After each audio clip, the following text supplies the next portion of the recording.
حضور غوث پاک کی وہ شان ہے کہ حضور غوث پاک چوروں کو ابدال بنا دیتے ہیں، چوروں کو ولی بنا دیا کرتے ہیں۔ حضور غوث پاک کی بارگاہ میں اگر کوئی چور بھی آ جائے تو وہ ولی بنتا ہوا نظر آتا ہے۔ ایسے ہی ایک بات ذہن میں آئی کہ حضور غوث پاک رضی اللہ تعالیٰ عنہ کے پاس ایک شخص آیا، آنے کے بعد کہنے لگا کہ حضور غوث پاک میں آپ کا مرید بننا چاہتا ہوں۔ حضور غوث پاک فرماتے ہیں بالکل بن جاؤ، لیکن وہ کہتا ہے حضور میری ایک شرط ہے، اگر آپ میری وہ شرط پوری کر لیتے ہیں تو میں پھر آپ کا مرید بن جاؤں گا۔ قربان جائیں حضور غوث پاک پر، فرمانے لگے ٹھیک ہے تیری شرط کیا شرط ہے مجھے بتاؤ تو میں آپ کو بتاؤں۔ کہنے لگا حضور میری عادت ہے کہ میں چوری کرتا ہوں تو آپ کا مرید ہونے کے بعد بھی چوری کرتا رہوں گا، چوری نہیں چھوڑ سکتا۔ آپ نماز کے لیے کہیں نماز پڑھ لوں گا، آپ جس چیز کا حکم دیں میں وہ پوری کر لوں گا، لیکن چوری نہیں چھوڑ سکتا۔ حضور غوث پاک فرماتے تو پھر میں تجھے مرید کیوں بناؤں گا، میں تجھے مرید نہیں بناؤں گا۔ وہ کہنے لگا حضور آپ کو آپ کی والدہ کا واسطہ ہے۔ حضور غوث پاک نے جب اتنا سنا کہ اس نے والدہ کا واسطہ دیا تو حضور غوث پاک رضی اللہ تعالیٰ عنہ والدہ سے بڑی محبت فرمانے والے، حضور غوث پاک فرمانے لگے تو نے میری والدہ کا واسطہ دیا ہے، میں تبھی تجھے مرید بنا رہا ہوں، ورنہ میں تجھے مرید نہیں بناتا، لیکن میری بھی ایک شرط ہے، میں نے تیری شرطوں کو مان لیا، تجھے مرید بھی بنانے کے لیے تیار ہو گیا ہوں، لیکن میری ایک شرط ہے۔ وہ کہنے لگا حضور آپ کی جو بھی شرط ہے میں اس کو مانوں گا۔ حضور غوث پاک نے فرمایا ٹھیک ہے میری شرط یہ ہے کہ جیسے ہی اذان کا ٹائم ہو جائے بس کھڑے ہو کے اذان پڑھنے شروع کر دینا، تو جہاں بھی ہو، بازار میں ہو، گھر میں ہو، رشتہ داری میں ہو، کہیں بھی ہو، جب اذان کا ٹائم آ جائے تو اذان پڑھنے کے لیے کھڑا ہو جانا۔ اس نے کہا حضور اتنی سی بات ہے، میں تو سوچ رہا تھا کہ آپ کی بڑی لمبی چوڑی شرط ہوگی کوئی جو میں کر نہیں پاؤں گا، لیکن یہ تو بہت آسان ہے، آپ نے فرما دیا بس ہو گیا، میں آپ کی اس شرط کو کرنے کے لیے راضی ہوں، بس مجھے مرید بنا لیجیے۔ حضور غوث پاک رضی اللہ تعالیٰ عنہ نے اسے مرید بنا لیا، اب وہ حضور غوث پاک کا مرید ہو گیا۔ اب اس کا کام تو چوری کا تھا نا، گھر چلا گیا، تھوڑے دن گھر پہ رکا، اب جب پیسوں سے لالے پڑ گئے، پیسے ختم ہو گئے اور گھر میں فاقے ہونے لگے تو پھر بیوی کہنے لگی کہ ایسا ہے آپ کچھ کام دھندا تو کرتے نہیں ہو، حضور غوث پاک کے مرید ہو کے آئے ہو، کچھ کام دھندا کر لو۔ تو اس نے کہا تجھے پتا نہیں ہے میں نے حضور غوث پاک سے یہ شرط رکھی ہے کہ میں چوری نہیں چھوڑ سکتا، اور آپ نے شرط مان بھی لی ہے، میں چوری کر کے لاؤں گا، چوری کر کے لاؤں گا، گھر چلاؤں گا، دیکھ کھانا بھی لاؤں گا، ہر چیز لاؤں گا۔ تو بیوی نے کہا ٹھیک ہے جیسی آپ کی مرضی، اگر آپ کی یہ شرط ہے کہ آپ چوری نہیں چھوڑیں گے، چوری کریں گے تو پھر جائیے اور چوری ہی کر کے لائیے، کیونکہ گھر تو چلانا ہے، بچوں کا پیٹ تو بھرنا ہے، یہ ورنہ تو بھوکے مر جائیں گے نا۔ کہنے لگا ٹھیک ہے صبر کرو، رات ہونے دو۔ رات ہوئی، رات کا سناٹا ہوا، شہر کے بہت ہی زیادہ امیر گھر میں اس نے چوری کا پلان بنایا، چوری کا وہ کرنے کا طریقہ سوچنے لگا کہ کس طریقے سے اس گھر میں جائیں اور چوری کر کے لائیں۔ تو اس نے پلان بنایا، ایک ترتیب اس کو سوجی کہ ہم رات کے سمے، رات کے سناٹے میں اس گھر میں جائیں گے، بورا لے کے جائیں گے اور سارا جو مال ہے، جو سونا ہے، جو وہاں کا جو بھی ان کی دولت ہے وہ اسی بورے کے اندر بھر کے لے آئیں گے، اس سے ہمارا کام چل جائے گا اور کافی دنوں تک ہم اس سے آرام سے بیٹھ کر کھائیں گے۔ تو ہوا کیا، رات کا جب سناٹا آیا تو اس نے ایک بورا لیا اور بورا لے کے اسی محل میں چلا گیا، اسی مالدار شخص کے گھر پہ چلا گیا۔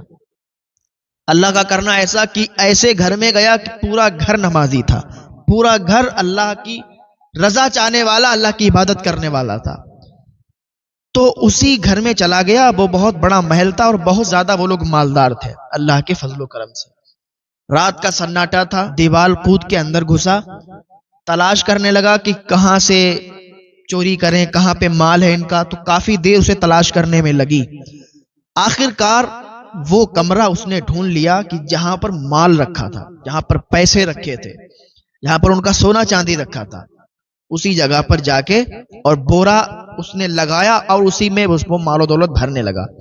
وہ جتنا سونا چاندی تھا، جتنے پیسے تھے، وہ بھرنے لگا۔ کبھی بھرتا، کبھی باہر دیکھنے آتا کہ کوئی آ تو نہیں رہا ہے، بھرتا پھر دیکھنے آتا کوئی آ تو نہیں رہا ہے۔ اسی کو کرتے کرتے اسے کیا ہوا کہ اس سے فجر کا ٹائم ہو گیا۔ ادھر حضور غوث پاک کی شرط تھی، اور حضور غوث پاک کی شرط اسے یہ بھی پتا تھا کہ اگر غوث پاک کی شرط نہیں مانیں گے تو پھر معاملہ گڑبڑ ہے، کہ حضور غوث پاک نے اس کی شرط مانی تو اس کو بھی حضور غوث پاک کی شرط ماننی پڑی، تو اس نے بھی حضور غوث پاک کی شرط مانی، اور شرط کیا تھی کہ جس جگہ ہو، جہاں بھی ہو، اور اذان کا ٹائم ہو جائے تو اذان وہیں پر تجھے پڑھنا ہوگی۔ تو بس یہ شرط تھی۔ مال اس نے بھرا، پیسے بھرے، سونا چاندی بھرا بورے میں، بورا بند کیا، اور جیسے ہی پیٹ پر ڈالا تو جیسے ہی گھر کے باہر مطلب آنگن جو تھا اس میں آیا تو کیا دیکھتا ہے کہ فجر کی اذان ہونے لگی۔ جب فجر کی اذان ہونے لگی تو حضور غوث پاک کا وعدہ اور حضور غوث پاک کی جو شرط جو ہوئی تھی ان کے درمیان، اسے یاد آ گئی کہ حضور غوث پاک کی ایک شرط تھی کہ جہاں ہو، جس حال میں ہو، اذان کا ٹائم ہو تو اذان پڑھنے کھڑے ہو جانا۔ اب تو یار میں یہاں پھنسا ہوں، محل میں ہوں، اور حضور غوث پاک سے وعدہ بھی کیا ہے تو توڑ بھی نہیں سکتے، کیا کریں؟ اس نے کیا کیا، بورا وہیں سائیڈ میں رکھا اور وہیں بیچ گھر میں کھڑے ہو کر اذان پڑھنے لگا، اور سوچا کیا تھا، اذان پڑھیں گے اور چلے جائیں گے، جب تک لوگ وضو وغیرہ بنائیں گے، وضو بنا کے وہ اپنے وضو میں لگ جائیں گے، ہم نکل جائیں گے۔ تو اس نے یہ سوچا، اور کیا ہوا، وہیں پر بلند آواز سے اذان پڑھنے لگا۔ جیسے ہی اذان کی آواز گھر والوں نے سنی کہ انہی کے گھر میں کوئی اذان پڑھ رہا ہے تو سارے گھر والے اٹھ گئے، اور جب سارے گھر والے اٹھے تو پھر کوئی وضو بنانے لگا، کوئی کچھ کرنے لگا، کوئی دانت مانجنے لگا۔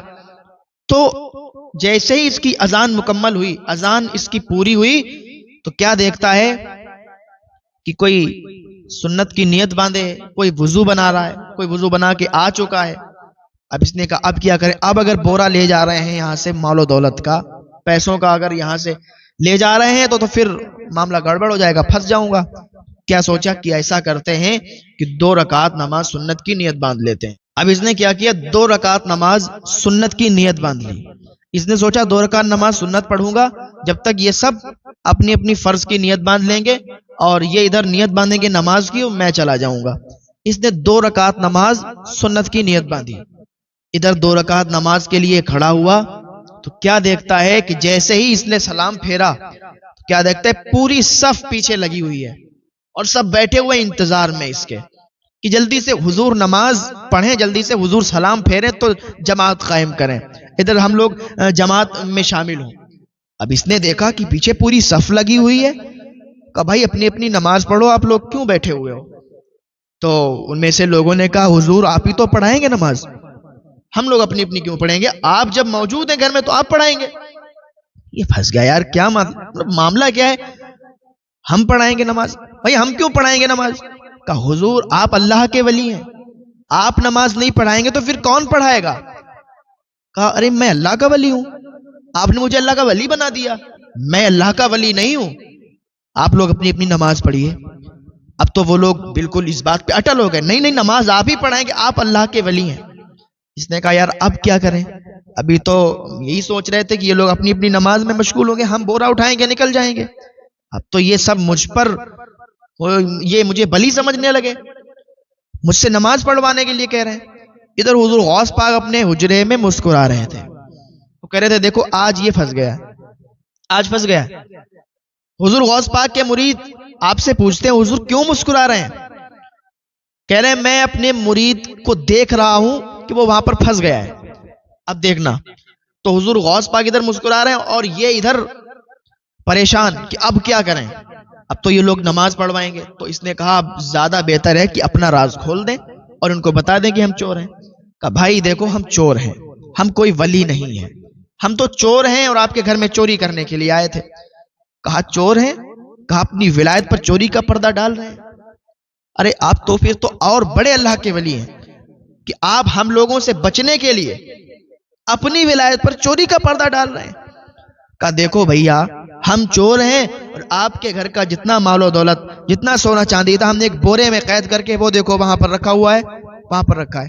جب لوگوں نے دیکھا واقعی اس میں مال و دولت سونا چاندی تھا، پیسے تھے، تو لوگوں کا یقین اور زیادہ ہو گیا اور لوگ نعرے لگانے لگے کہ دیکھو دیکھو یہ کتنے بڑے اللہ کے ولی ہیں، انہوں نے ایک پل میں، ایک منٹ میں ہمارے گھر کا سارا مال، سارا پیسہ ایک بورے میں قید کر کے اور اپنی ولایت پر چوری کا پردہ ڈالنے کے لیے وہاں پر رکھ دیا ہے۔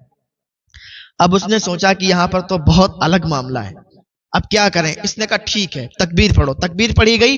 اب اس نے کیا کیا؟ 2 رکعت نماز فرض کی نیت باندھی، نیت باندھی، سلام پھیرا، اور جیسے ہی سلام پھیرا تو کیا دیکھتے ہیں کہ جتنے لوگ پیچھے نماز پڑھ رہے تھے سب اس کے قدموں پہ آ کے گر گئے، سب اس کے قدموں پہ آ گئے۔ اب اس نے دیکھا کہ سارے لوگ اس کے قدم چوم رہے ہیں، اس کے قدموں میں آ گئے ہیں، اس سے دعائیں کروا رہے ہیں، اس کے قدم چوم رہے ہیں، تو اس نے حضور غوث پاک کو یاد کیا اور کہا یا غوث پاک آج ایک ٹائم کی نماز پڑھائی ہے تو یہ عالم ہے کہ جتنے نمازی تھے پیچھے سارے قدموں پہ گر گئے، سارے قدم چوم رہے ہیں۔ اگر 5 وقتہ نمازی بن جاؤں گا، آپ کی ہر بات مان کے چلوں گا تو پتہ نہیں پوری دنیا میرے قدموں میں آ جائے گی۔ یہ حضور غوث پاک کی شان ہے۔ حضور غوث پاک پل بھر میں چوروں کو ابدال بنا دیتے ہیں، چوروں کو بھی ولی بنا دیتے ہیں، یہ حضور غوث پاک کی شان ہے۔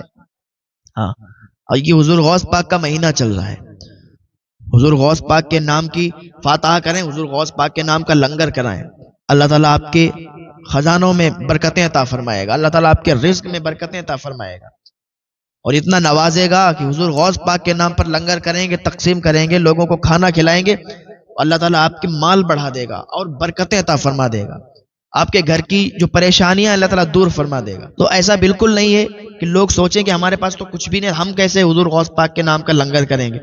ارے بھائی، ہم اگر حضور غوث پاک کے نام سے کسی پیاسے کو پانی ہی پلا دیں گے وہ بھی حضور غوث پاک کے نام کا لنگر ہو جائے گا۔